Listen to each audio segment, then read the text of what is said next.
essa altura, tinha tanta fumaça que decidi sair, e estava atravessando a rua na direção da fundação, quando 4 camaradas me pegaram. Eles disseram: "Ei, crioulo, onde você estava?" E respondi que estava voltando do trabalho. E então eles falaram: "Bem, a gente vai matar você."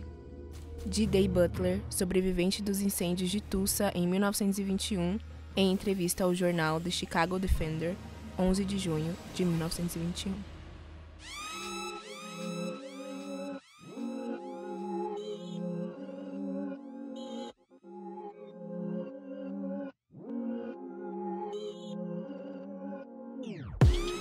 Viagem no tempo, diáspora negra e, cara, muita magia. Até uma fênix.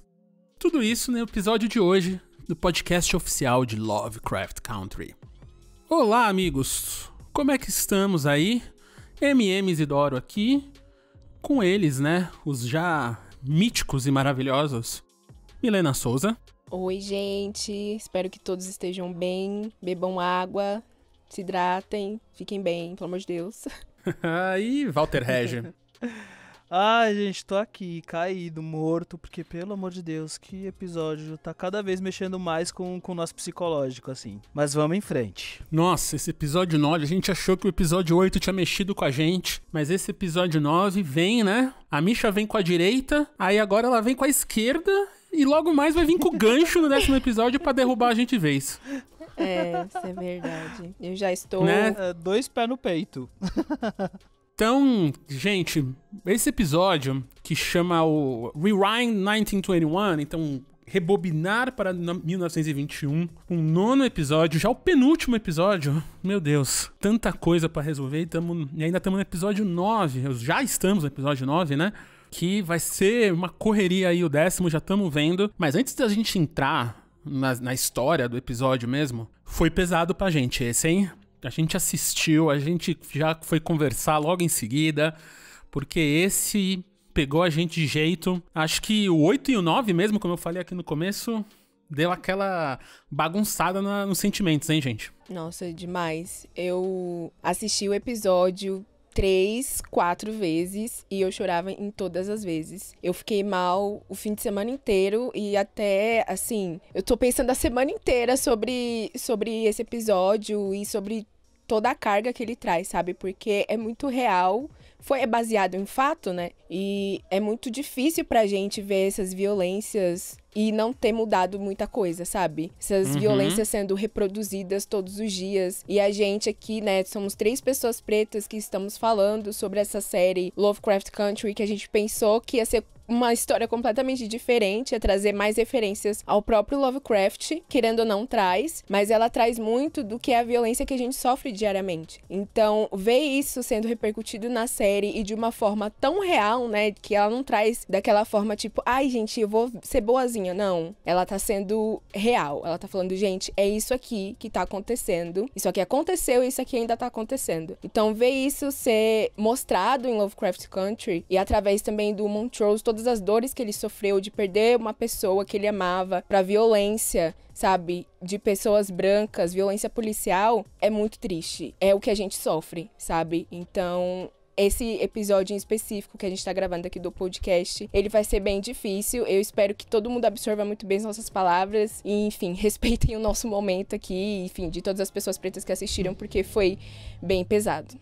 Eu acho que é muito importante essas adaptações todas, né, que a Misha tá fazendo. E em relação ao livro, é muito importante a gente falar que essa visão, né, da pessoa negra e todas essas referências que ela traz, toca muito, né? Tanto pessoas pretas, como ensina também pessoas brancas. Então, é um misto muito doloroso, assim, de ficção com realidade, né? Então, tá sendo bem difícil, assim, absorver, mas vamos lá. Exato. Então esse episódio 9, ele mostra um fato, né? Que é um fato que ficou escondido durante muitos anos aí na história mundial, principalmente na história americana, que é onde aconteceu, que é o massacre de Tulsa. Então a gente já tinha o Montrose, o tio George, a Hipólita, já tinham comentado que eles estavam lá, né, alguns deles, o tio Jorge e o Montrose estavam lá em Tulsa em 21 e eles fugiram, então teve uma diáspora, né, de Tulsa, e aí a gente não sabia, muita gente não sabe por quê. Mas aí quem conhece a história, é uma história verídica, talvez um dos maiores crimes raciais da história, com certeza o maior crime racial que já aconteceu nos Estados Unidos, assim, né, de ser uma ação só, não uma ação contínua, mas um fato só, que foi uma história real que aconteceu ali em 21, Tulsa, pra quem não sabe, era uma cidade que era considerada... tinha um distrito lá, que chamava Greenwood, que era um distrito onde eles era conhecido como Black Wall Street, então era a Wall Street dos pretos. Então era um lugar onde, tipo, todo mundo ganhava grana, todo mundo tava bem, tava todo mundo prosperando da maneira... do sonho americano, né? O sonho capitalista, o sonho de vamos ser doutores, vamos se formar, vamos ter nossas empresas, vamos fazer tudo isso.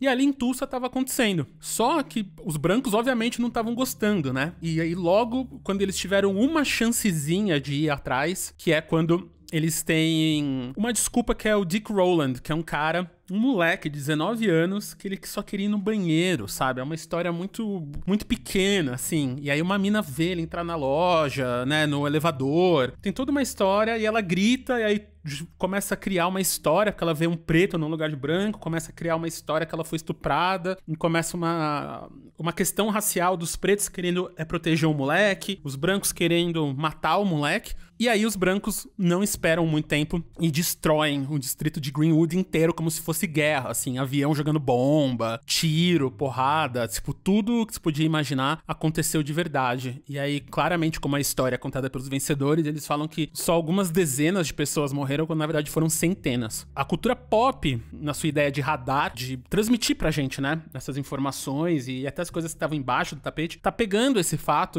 e transformando ele quase num fato originário da luta preta, principalmente da luta preta americana, né, gente? Então a gente tem agora aqui no Lovecraft Country, a gente tem como a origem, como se fosse o super-homem, né, o proto-super-herói do universo do Watchmen. Se vocês viram o Watchmen, ele vem de Tulsa em 21, ele foge, então a Krypton dele, o mundo dele que é destruído, é Tulsa em 21, e aí ele cria os outros super-heróis que a gente vai ver na série, né, o grupo de super-heróis, ele junta todo mundo a partir disso, e aí a gente tem tudo isso. Então a gente voltar pra esse lugar de verdade, esse lugar que ficou escondido, e esse lugar que era proibido de falar. Tinha estados americanos que professores de história eram proibidos por lei de falar dessa história, porque era uma história que não podia ser contada, e essa lei foi caindo, tipo, ela caiu faz pouquíssimos anos, sabe? Então você vê a Misha, o JJ, o Jordan Peele, o Damon Lindelof, todo mundo...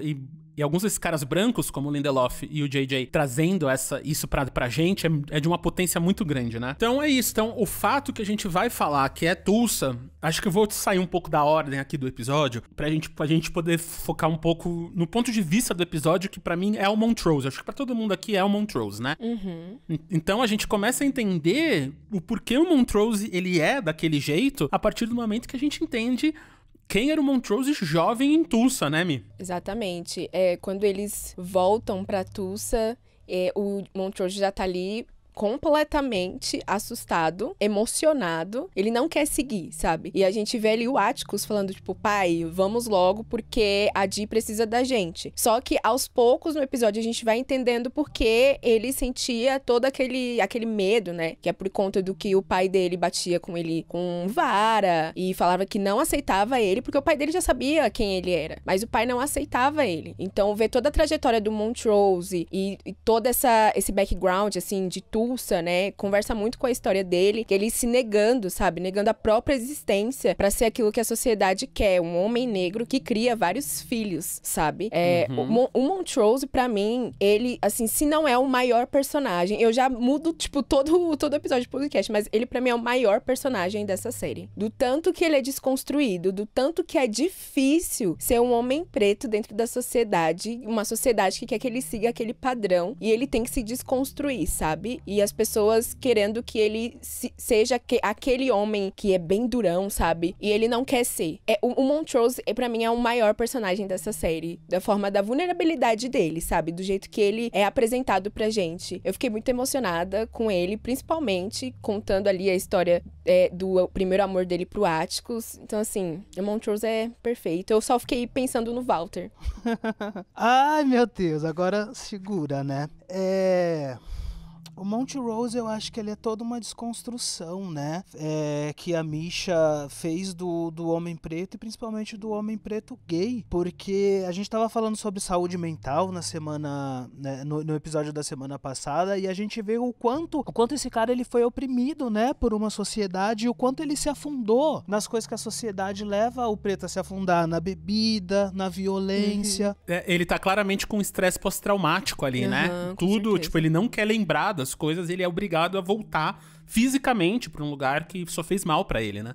Pra uma ação específica. Exato, e é um estresse de uma vida toda. É o estresse de uma vida toda, tanto que quando ele vai... aquela passagem é muito difícil pra ele, porque ele vai reviver uma coisa que fez muito, mas muito mal pra ele. Mas que, pensando de outra forma, é uma redenção. É a chance que ele tem de se reaproximar daquele filho. Uma frase muito bonita que ele falou, que é quando que ele fica em dúvida se ele vai salvar o Thomas ou não, que o Atticus não quer, porque ele pode mexer com a ordem das coisas, como tudo aconteceu. E aí o Atticus pergunta pra ele, mas isso vale o risco? Vale o risco você ir salvar o seu grande amor? E aí ele fala que o Thomas foi o primeiro de uma longa lista de sacrifícios que ele teve que suportar, inclusive pra ser o pai do Atticus, né? E então é uma jornada assim que mexe muito com a gente, aquela jornada da violência que todos os gays sofrem, e principalmente gays pretos, porque eu acho que eu já disse aqui também que a gente lida muito com uma violência, não só psicológica como física também, que fica pra vida inteira, assim, né, gente?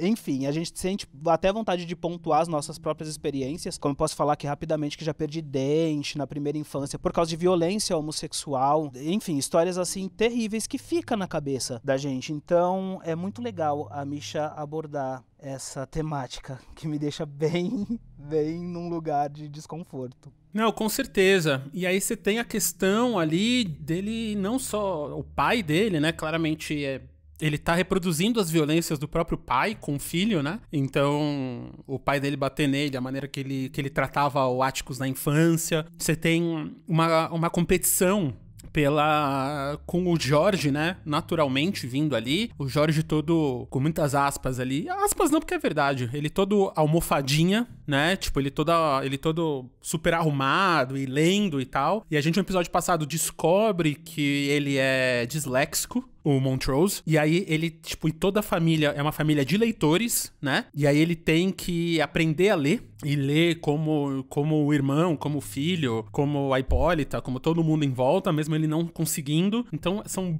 pequenas violências e pequenas coisas que ele tem que abrir mão e que ele tem que ir atrás pra entrar ali, né, pra entrar. E mesmo assim ele não consegue fugir do paradigma que é ser um homem preto, que é a partir da violência, é bater no filho, é ter um vício, né, ter um homem preto pobre até, né?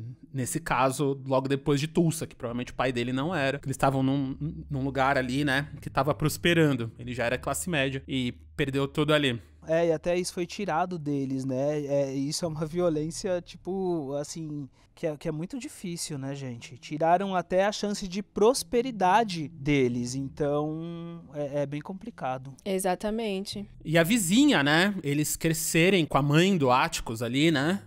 E aí eles terem essa competição entre irmãos até pelo amor que nem é de interesse do Montrose de ter, né? Exatamente. A Dora, dava pra gente ver que ela é bem unida com os dois, né? E o George sempre encobria muito o Montrose, sempre ajudava muito. Tanto que o Montrose fala pro Atticus que o George foi quem mais ajudou ele. Então, a gente vê que, tipo, o Montrose, ele se relacionou ali com a Dora pra fugir de uma pessoa que ele queria apenas esconder. Isso, assim, falando assim de terapia agora, quando pessoas pretas fazem terapia, a gente tem que voltar muito pro nosso lugar de sofrimento, sabe? Onde que a gente sofre esse tipo de violência. E ver o Montrose é como se fosse uma terapia, ele voltando ali, tendo que lidar com tudo, tendo que aprender e abrir mão de muita coisa e saber que não dá pra mudar essas coisas, né? Que, tipo, que ele teve que, infelizmente, passar por causa do racismo, da homofobia. Então, assim, é quase como se fosse uma terapia. E é doloroso. É muito doloroso. Então, você vê que, tipo, ele é daquela forma e adora e o George ajudando ele. E sempre foi assim pra esconder que ele realmente era. Mas, mesmo acontecendo tudo isso, ele não negou que ele é o pai do Atticus, sabe? Ele fala pro Atticus, eu sou seu pai. Eu fiz muitos sacrifícios pra ser o seu pai. Então, eu sou o seu pai, não importa se o George é. Então, é isso, sabe? Ele tem que aceitar quem ele é, mas ele sabe que esses sacrifícios que ele fez... Lá na frente, meio que, entre aspas, assim, valeu a pena pelo Atticus. Por tudo que o Atticus fez ele desconstruir dentro dele. Por mais que... E ele fez o Atticus desconstruir também. Então, a parceria, né?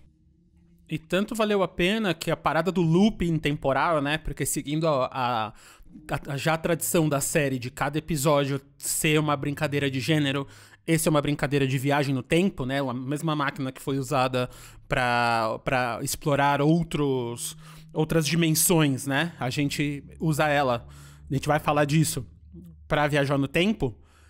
O filho dele, a criação dele, o sacrifício dele é o que acaba salvando a vida dele também. Porque é a partir da volta dele com o Atticus que o Atticus salva o Montrose, o George e a Dora de serem mortos, assim como o primeiro amor, o Thomas, foi morto por aqueles brancos ali, né?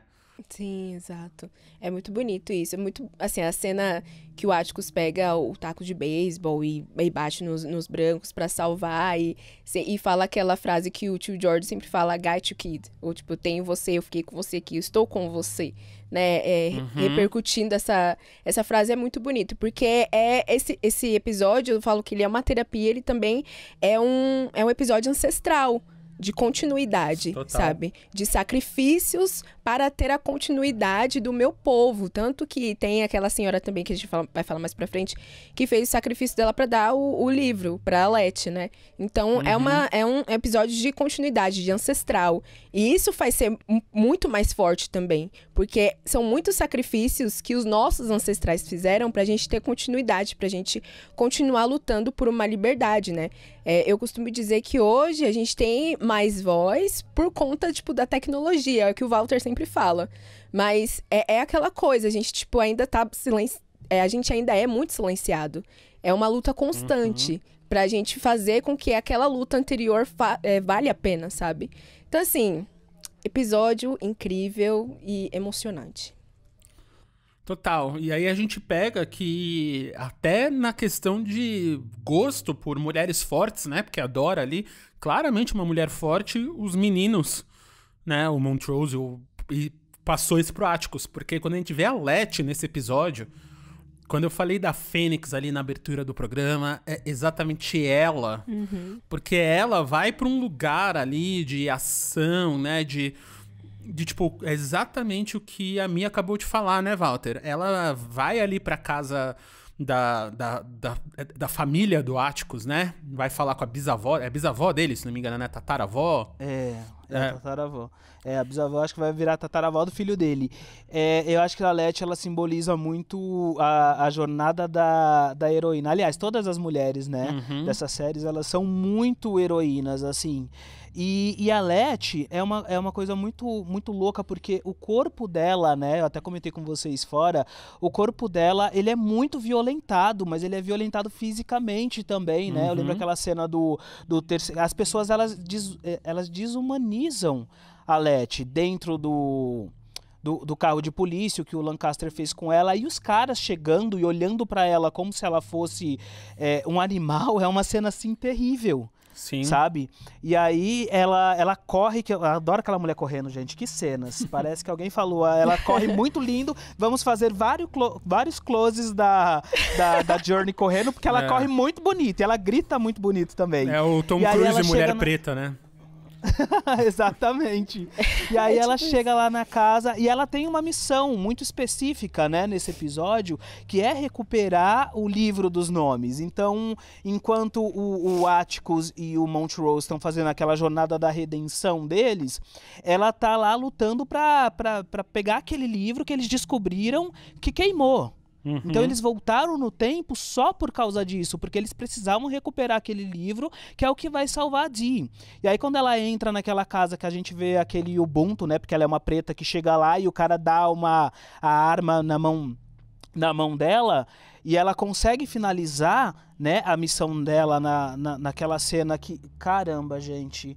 Meu Deus do céu. Aí volta pro terceiro episódio também, porque aquela mulher só foi feita pra ter cenas de clímax, porque no terceiro episódio ela naquela luta com os espíritos e agora ela pega fogo, literalmente, com a ancestral. Sim. Sabe? E sai divinamente na Tulsa pegando fogo, sabe? Tipo, é realmente o poder da mulher. A gente vê que foi realmente uma mulher que escreveu e que finalmente está dando o devido valor que a mulher preta tem na sociedade.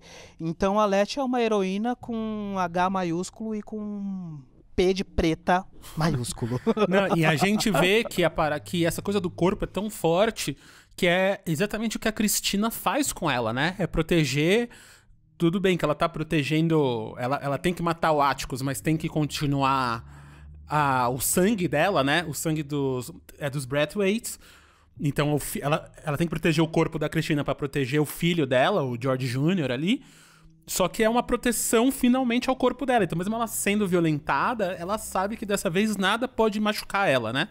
Quando ela tá falando com a senhora ali, com a nossa bruxona. Sim. E eu falo bruxona porque o que acontece com a tataravó do Atticus é exatamente isso, né? Ela é queimada, assim como queimaram as outras bruxas ali em Salem, em outros vários lugares, onde as pessoas que faziam bruxaria eram queimadas. E no final ela tá ali com o livro, ela sabe que tem a magia, ela quer usar a magia contra os brancos pra proteger a família dela. A Letty convence ela a não fazer, né? Olha o poder dessa mulher de convencer uma bruxona a não usar a magia pra salvar quem ela ama. Porque ela tem que salvar no futuro, ela tem que salvar o filho dela, ela tem que salvar o Atticus, ela tem que salvar outras pessoas, né? Tem uma galera inteira ali e a mulher entende que ali ela não tem o que fazer e dá o livro pra ela. Então aquela cena é poderosa demais. Sim. Eu tava muito esperando a cena da Letty saindo no meio do fogo. Aí ela andando, eu falei, putz, não vai ter. Aí ela sai, aí eu gritei assim, alto. Isso aí, mija. E o poema também que começa a Sônia, né, da Sônia Sanches, que começa ali no episódio enquanto aquela senhora tá pegando fogo, a tataravó, né, está pegando fogo, é muito bonito, é muito emocionante. Ali, pra mim, foi o ápice do episódio, sabe? Porque é um poema que ressignifica a cena, que é o que aquelas pessoas brancas queriam? Que os pretos queimassem como se fosse exatamente, tipo, nada, e são pretos que merecem morrer. E é como o Isidoro falou, acaba se tornando o que é um renascimento, uma fênix, né? Então, é a ressignificação do fogo, de que a gente tem o nosso próprio fogo, a gente tem que passar ele adiante, né? E como ela cita Malcolm X, Mandela, Martin Luther King no poema, se torna tudo muito mais potente e mais emocionante. E como como o Isidoro falou, que a Letty sai, assim, andando ali no fogo, sabe? É uma cena linda, é uma cena ali que você vê que... Eu senti que a própria atriz estava muito emocionada. Ela falou assim, gente, isso aqui não é só por mim, sabe? Eu sinto muito que o elenco de Lovecraft Country tá ali, assim, expressando que não é só por eles, sabe? Não é só essa mensagem que eles estão passando, é por muitas gerações, é pelos ancestrais, sabe? Então, assim, esse poema é lindíssimo, lindíssimo, gente, ouçam. Então, a gente volta agora pra Terra, pro nosso tempo presente na série, com a tia Hipólita, que ela aparece, ela volta, né, quase nos finalmente ali na hora de salvar a Dee. A gente vai falar do núcleo de magia ainda nesse episódio. Só que a tia Hipólita volta e você vê que ela mudou. Então, quando ela vira a placa-mãe da máquina ali, e ela tá reprogramada, e ela pode falar, eu posso me chamar do que eu quiser, eu posso ser quem eu quiser, e ela vira... E ela só virar uma placa-mãe, sabe? Pra controlar um computador. E a gente vê que ela não sonhou, que ela viveu aquilo. Ela viveu 200 anos, né? Foi uma coisa assim, 200 anos do outro lado, onde ela viveu, e ela se libertou. Então, tipo, você vê o que até pra tia Hipólita se libertar, ela teve que viver 200 anos. Ela teve que quebrar o paradigma dela durante 200 anos. Desde ser uma amazona até ser uma exploradora espacial, né? E aí se libertar pra poder se chamar do que ela quiser e não do que queriam que ela fosse chamada, né, Walter? É Hipólita a Revolução 2.0. Que inclusive vira uma super heroína de cabelo azul. Ela vira, eu já falei, semana passada eu tinha falado que ela era a própria Orintia Blue.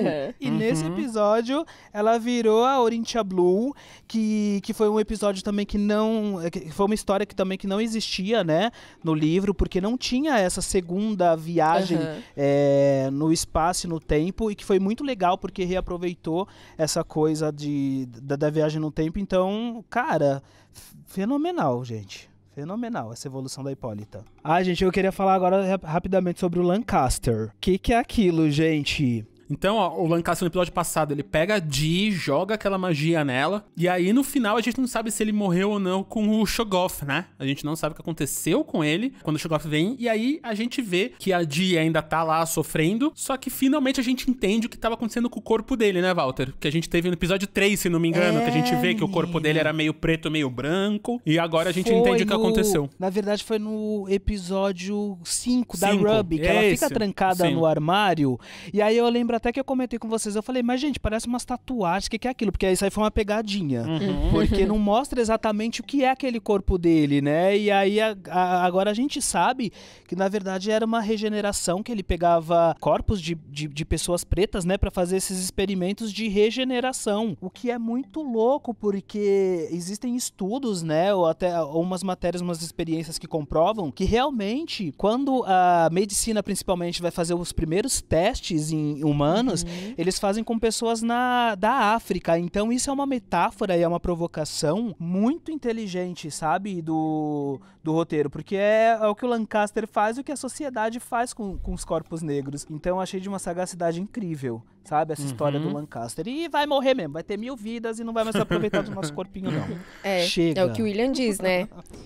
Você pode morrer 1000 vezes, mas, cara, chegou o seu momento, beijo, tchau, chega. Esse cara, nossa, ele fez um inferno em Lovecraft Country. E só pra fechar, então, a gente vai falar da menina Dee, que ela tá ali sofrendo ainda, né, o que aconteceu com as meninas, com tudo que o Lancaster jogou nela. E aí ela tá com o braço necrosado já, né? É putrefato. E a Cristina fala que ela pode voltar no tempo, mas se não for o Lancaster pra salvar a Dee, muito provavelmente essa mágica não vai dar pra ser revertida. Então a gente vai ter a menina Dee aí, talvez, tendo que voltar várias vezes, ou aprender mágica, ou sei lá, o que, né? Eu nem sei mais o que pode acontecer nessa série. Já desisti de tentar entender. E aí ela usa a mágica exatamente pra tentar reverter, e tem aquela cena levemente nojenta ali, né? Dos bichos, dos vermes saindo do braço da menina. Então, mas ela faz aquele serviço meia boca, né? Porque ela consegue, tipo, meio que limpar o corpo da Dee pra que a Dee não seja absorvida, mas é meia boca, né? E aí eu achei essa representação da Cristina como uma espécie de curandeira, né? Da mulher que cura, que sabe das magias, uma provocação também muito legal, né? Porque isso acontece muito nas religiões de matrizes africanas, né? Que é de você fazer realmente não sei se é esse o nome que fala, mas é uma magia pra limpar o corpo das pessoas. E quando a gente coloca uma mulher branca naquele lugar, a gente fala, olha, a sociedade aceita uma mulher mulher branca fazer isso. Mas se for uma mulher, né, uma mulher branca de branco é enfermeira ou médica, né? Ela tem a cura. Se for uma mulher preta, é a macumbeira. Então é muito legal essas provocações, né? Porque a gente aceita o branco, a gente aceita o bruxo, a gente aceita o vampiro, a gente aceita a filosofia grega, mas a filosofia africana a gente não aceita. Então é muito legal essa provocação também da Cristina ser a mulher que cura. Que na vida real os pretos curam também, viu? Eu tô nervoso hoje, né? Cristina, é porque... Não, você ficou nervoso, na verdade, quando eu fui falar de Cristina, entendeu? Quando a gente vai falar de Cristina, é um conflito, gente. É triste. É que é um ranço, né, que a gente pega, porque ela tem frases assim, por exemplo, quando o Atticus estava no mausoléu, ela falou que o Atticus era muito preto pra poder ter mais acesso. Eu falei, mano, não, ela não tá falando isso. Ela ainda é filha do pai dela, né? Então. Exatamente. E ela quer a imortalidade pra quê? pra dominar o mundo. Então não confio não nela. Não dá pra confiar, gente. A gente não sabe o que vai acontecer daqui pra frente, não. A gente não sabe o que vai acontecer no último episódio, né? Exatamente. Pois então é. a gente tá acabando essa primeira temporada já. E tipo, cara, equinócio de... Eu chuto, né? Que estaremos no equinócio de outono. Então, começo do outono. Cristina vindo. O livro dos nomes está em 1955. A gente tem o Atticus com poder, né? Começando a manjar de magia. Eles estão com o livro dos nomes. A gente tem a nossa Fênix pessoal na Leti. A gente tem o Montrose, que tá começando a curar as amarras e tentando fazer alguma coisa agora que o filho dele salvou a vida dele jovem. Ele queria salvar o irmão e não conseguiu. A gente tem a tia Hipólita com superpoder também, pra ser quem ela quiser e ser nomeada do jeito que ela quer. A gente tem a Ruby querendo ser o que ela quiser também, principalmente branca. E tem a Dee sobre um rolê. Então, tipo, caras, é muita coisa que pode acontecer e qualquer mistura que der disso aí vai ser, tipo... É incrível. Não tem como não ser incrível. E Gente. ufa, né? Ufa, pelo amor de Deus, é muita coisa.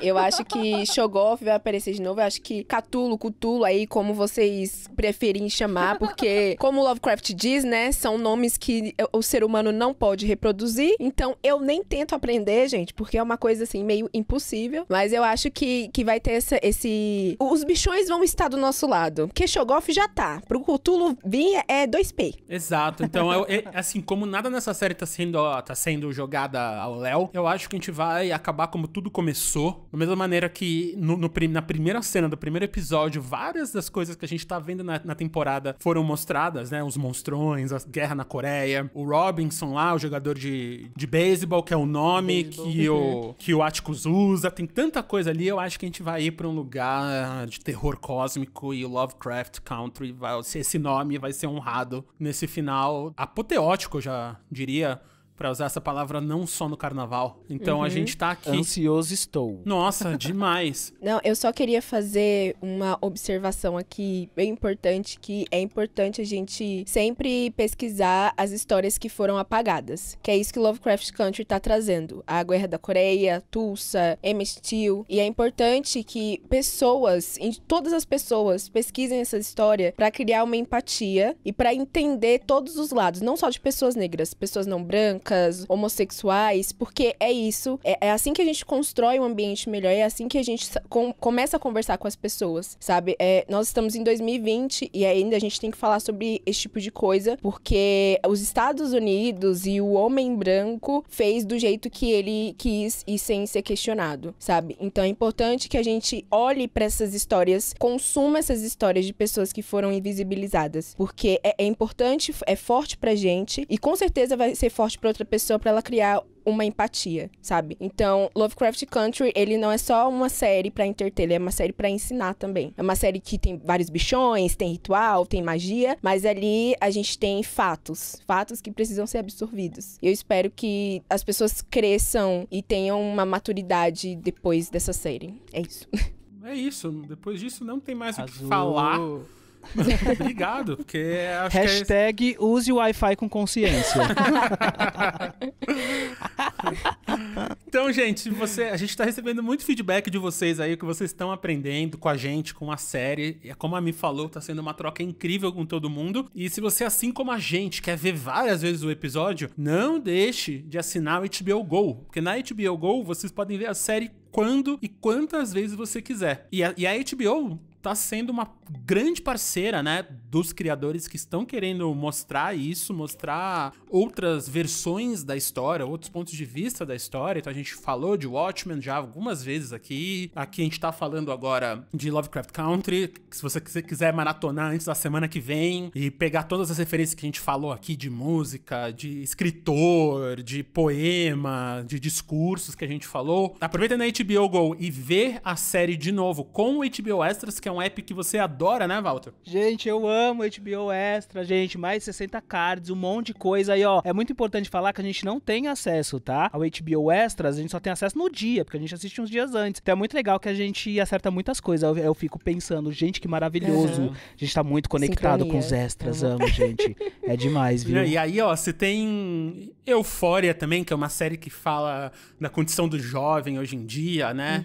Seja a condição do jovem gordo, trans, gay, é uma série incrível. Chernobyl, que fala também muito da série, do que tá acontecendo hoje com os governos, né? O que tá acontecendo quando o governo não quer ajudar a população e passa por cima do grande colega podcaster Craig Mazin aqui, ouço o podcast dele há uns 6, 7 anos. E se você, assim como a gente ouve e vê todas as séries, ouve esses podcasts, cara, entra lá na promoção Descubra, promoçãodescubra.com.br, que você pode ganhar TV, notebook, tablet, smartphone e tudo. E é só você ir lá e preencher um quiz de série. Então, se você tá ouvindo a gente aqui, tá no HBO Extras, tá no HBO Go, tá assistindo, você tá mais do que pronto pra ganhar vários prêmios que a nossa querida chefa HBO pode dar pra todos nós aí, e principalmente pra você. Acho que a gente não pode ganhar porque a gente trabalha pra HBO, mas vocês podem. Mas a gente pode participar, Então, vamos aí. É isso, gente. Tô até já tremendo, tipo, cara, esse calor eu tô suando, nem sei vou ter lágrima pra chorar no último, porque eu chorei, viu? No 8 e no 9 eu chorei, eu tô pensando no 8 há semanas, tô pensando no 9, desde a vez que a gente viu, e acho que o 10 vai vir também, vai ser esse no queixo pra gente cair, nocaute total, pra esperar sei lá quanto tempo até a segunda temporada, né? Sim, Misha vem aí, aguarde ela. Então é isso, amigos, ficamos por aqui, voltamos no 10º e último episódio da primeira temporada, podcast oficial de Lovecraft Country. Nos vemos semana que vem, aqui, onde você ouve podcasts. Até lá. Até lá, gente, beijos, cuidem. Beijo.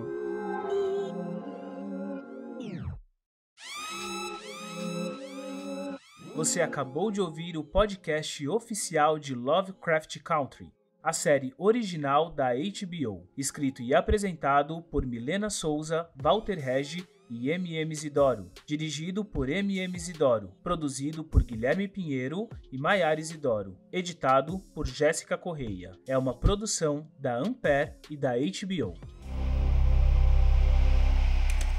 Ampere.